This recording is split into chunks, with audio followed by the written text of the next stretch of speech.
Hello and a very warm welcome to our 8th in the series of rare webinars. In today's session, which is in partnership with Ipsen, we'll be talking about the power of the patient voice in shaping policy and advancing research. We're thrilled to be joined by so many of you who've registered to join today's session, so please do take advantage of our panel by using the Q&A to ask any questions, and we'll get to those at the end. I'm really delighted to be joined by a really wonderful international lineup today who'll be sharing their collective experience and insights with us all. So welcome to Jan Zwiderski, Director and Head of Global Public Affairs and Advocacy at Ipsen, Chris Bedford-Gay, Founder and CEO at FOP Friends, Nadine Grossman, FOP researcher who herself has a rare disease at FOP and who we have had the honour of featuring in magazine before, and Judith Budbear, Dr. Judith Budbear, I should say, consultant rheumatologist within the NHS. Hello all and welcome, and thanks for joining us today. Now, we've got lots to cover today, so we're going to dive straight in. And like most of these webinars, I like to really start at the beginning. So Nadine, I'm going to come to you first, and wearing your patient hat. I know you're wearing sort of the researcher and the patient hat today, but if we can come to you thinking about the patient perspective first, why do you think it is important that you as a person with a rare disease are heard by decision makers in terms of research and researchers? Yeah, thanks, Nicola, for the question. So I think, living with a rare disease, we are really the only ones who can provide a unique perspective from the real life experience. So we live day to day with a rare disease, and no one else can actually tell you what it's like living with this particular rare disease. And so this also makes us the experts of our own rare disease.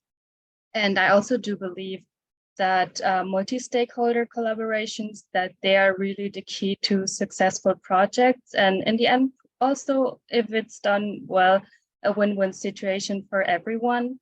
And I also believe that, since the decisions in the end impact our lives, I believe that we should also be at the heart of whichever decision is being made. So I guess it's important that we talk with the patients, not only about them. And I think that ties back nicely to a slogan, nothing about us without us. Absolutely. Well, thank you. That sets the tone perfectly. And I can see everyone nodding there in agreement. So a great way to open the session.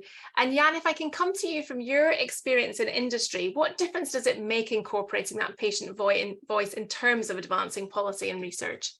Yes, so as Nadine mentioned, and I can only, I think underline this, is that, people living with a disease really bring a unique perspective and experience about what it is to live with the disease. And actually, if we look over the past 20 years or so, there's been an increased recognition by different stakeholders, whether it is regulators, policymakers, researchers, industry, or even payers, about really the need to incorporate this unique perspective to really inform, at the end of the day, their decisions, policy developments, research priorities, or broader kind of health system changes. And obviously, there is room for improvement, but I believe some steps have been made in that direction. And if we think about rare disease, this is actually an area where it is even more, relevant to have this unique perspective, given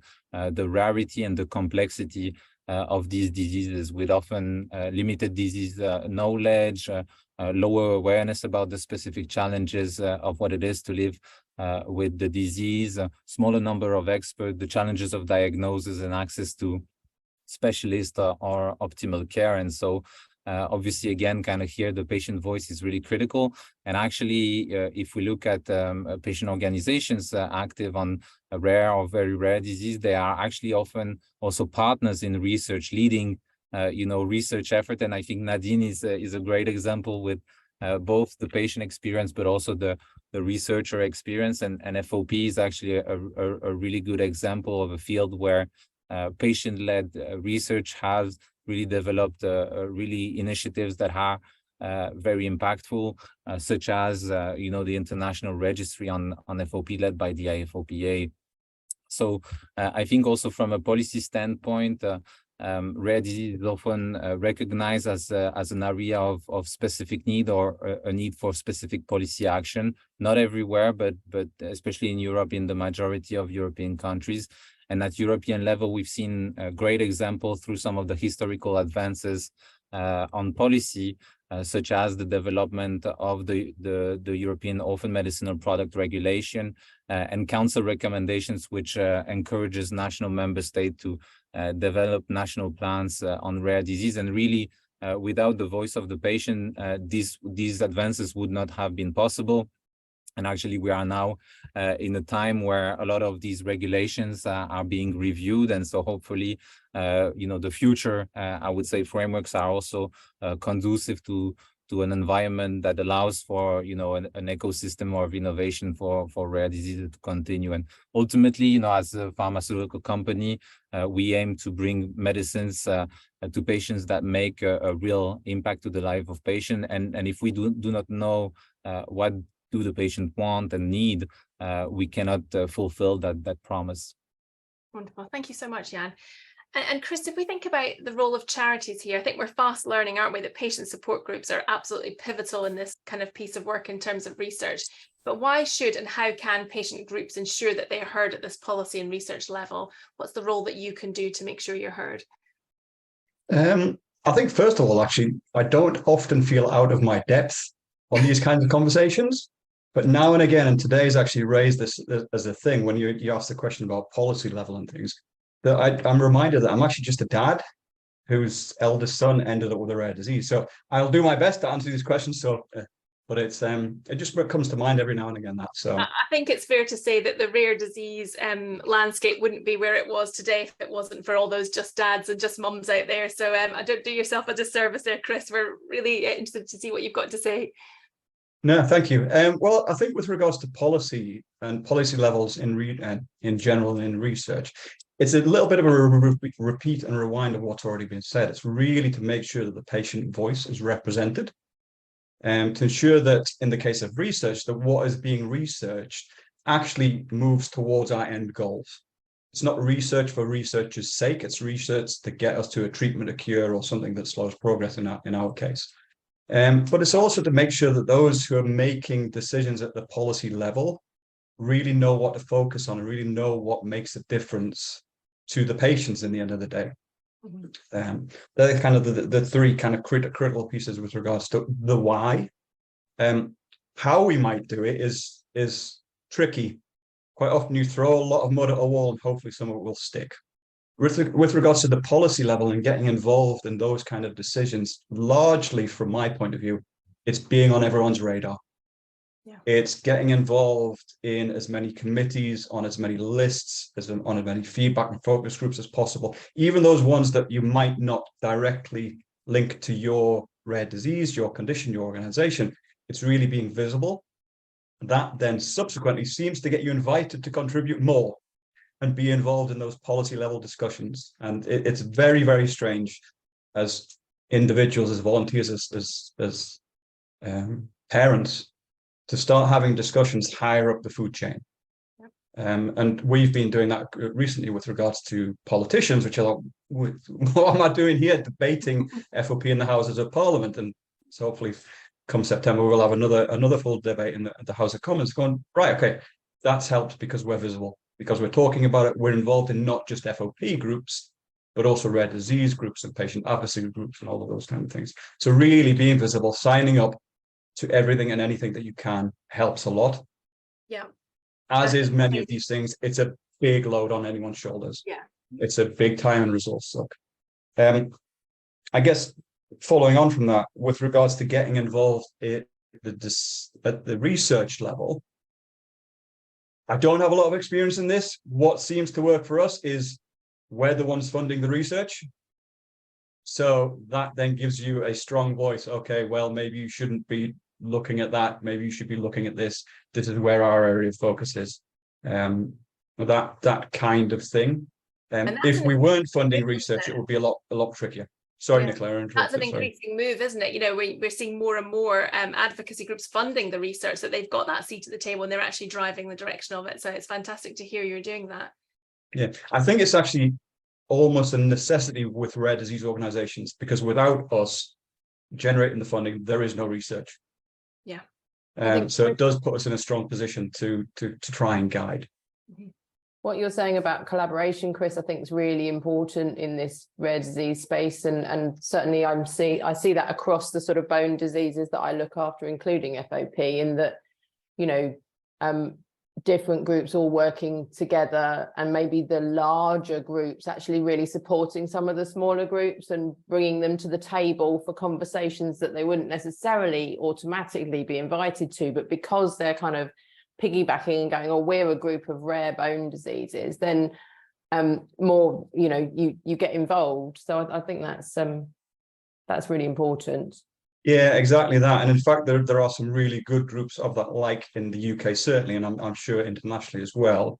And like Genetic Alliance UK, we recently got involved with an all-parliamentary group on rare diseases and discussions at the higher level, again, relating to policies.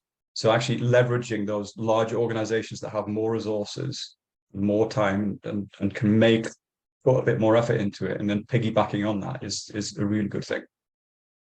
I think you said something really important there as well that really resonated, that making sure it's not research for research's sake. And I think that's a really key role of the patient advocacy group, is to keep everyone on focus, because there is a tendency that, you know, sometimes there is research going on that doesn't seem to be grounded in the need or the unmet needs. So I think that's a really important point you've pulled out there.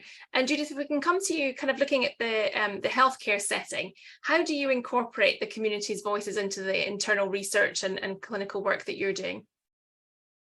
Yeah, so I think we do this. I'm probably going to break this down into some informal ways we do it and more formal ways.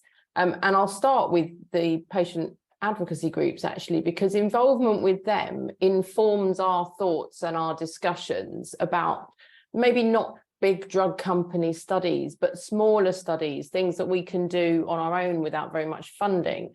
And I'll give you an example of that. I look after a condition called osteogenesis imperfecta, so brittle bone disease. And at a patient conference, I was asked to do a little working group about adult services for that condition. And from that discussion, I realized that the thing that the doctors think is the most important thing, which is broken bones, actually to the patients isn't necessarily the most important thing. And they had a different list of priorities that then we use to inform our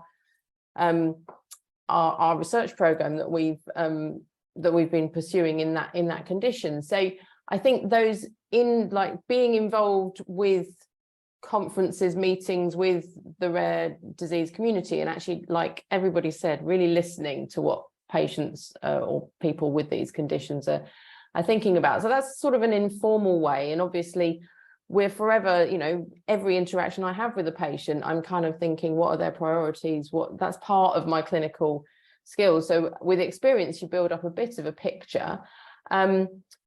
There are then much more formal ways in which we engage patients in our particularly our research priorities. So, and this has changed quite a lot over the last, I would say 5 years, probably started about 10 years ago.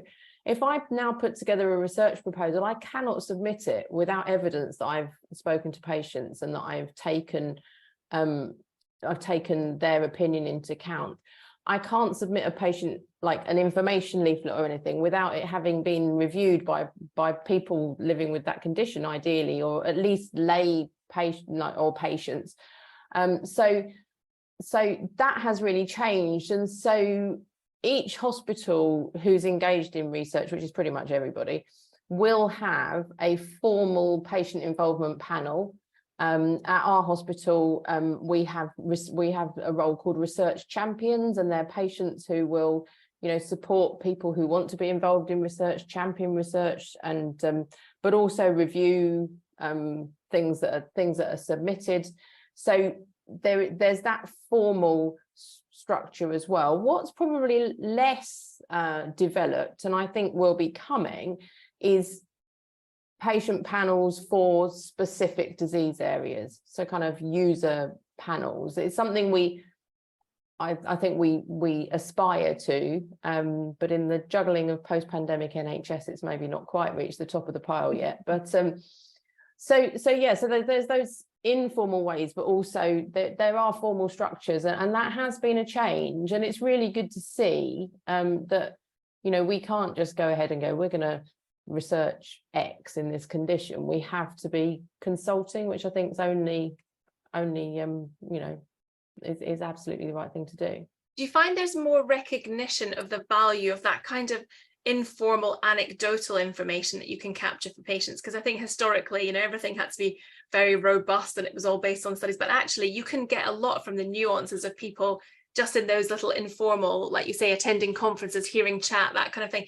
Is there more recognition of the value of that in feeding into research priorities? So I think so, but I think it's because of the power of storytelling. Yeah. And I think this is something that we sometimes lose when we've got committees and groups and structures, and actually coming back to stories and people's lived experience is really important. So I can say that 2 of the projects I'm involved in absolutely have come from a specific patient and their experience or their description to me or their conversation with me. And I think there is an acknowledgement of that, and that you can put down, I've spoken to multiple patients and it not be quite as robust, but I think also telling those stories and thinking about, what Chris was saying about policy and being at, Parliament and all these sort of things, the power of the story is so valuable. And I don't think there's any, yes, it might not be, I don't know, it's not a randomized controlled trial, is it? But it's what is important, actually, because that's what the lived experience is. Absolutely. Gosh, that's so refreshing to hear. I think that's fantastic.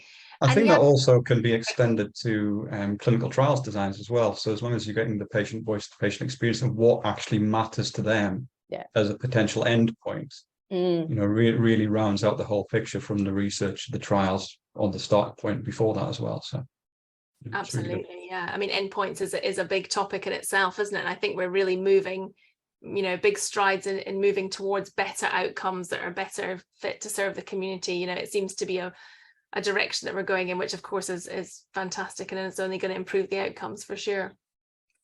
Thanks, Chris.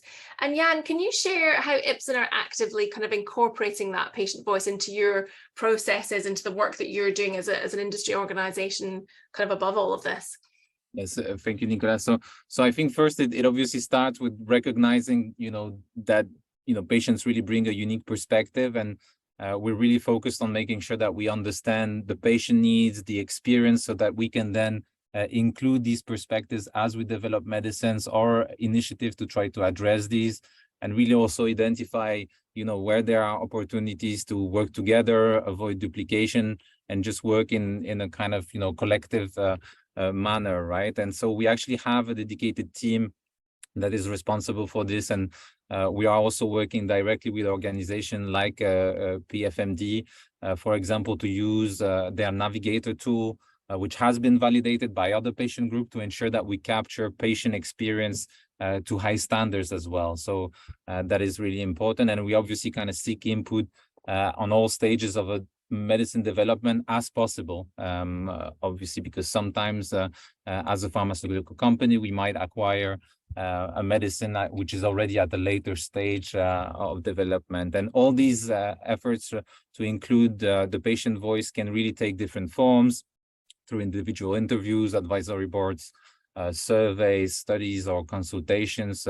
We also try to incorporate patient feedback on the practical and logistical aspects of our studies, but also on the development of, for example, study documents such as the informed consent form, to ensure that these are understandable for patients. And obviously, all of this is increasingly important for us as an industry and as a company, for the patient organization, the patients, but also, I believe, regulatory agency, payers or policymakers are also increasingly looking at this patient experience data to inform their decisions. And so, as I mentioned, and as I heard also the other speakers say, we really strongly believe in the power of co-creation, and this is why we also engage with, obviously, patient organizations, but also other organizations that are interested in advancing research in a given field where we are active. Thank you. Really like that one of the first things that you said there, Jan, was avoiding duplication. Yeah, that's really important for us as really small patient organizations for rare diseases, that we're not being asked and answered the same questions many, many times. Yeah, absolutely. I think it is always a journey, but I think as an industry, this is something definitely on which we can make improvements as well. Yeah, I think there's a big burden, isn't there, Chris, on patients and support groups to support different, trials, studies, research in all these different ways. So that's spot on. Trying to find avenues to avoid that duplication is very welcomed.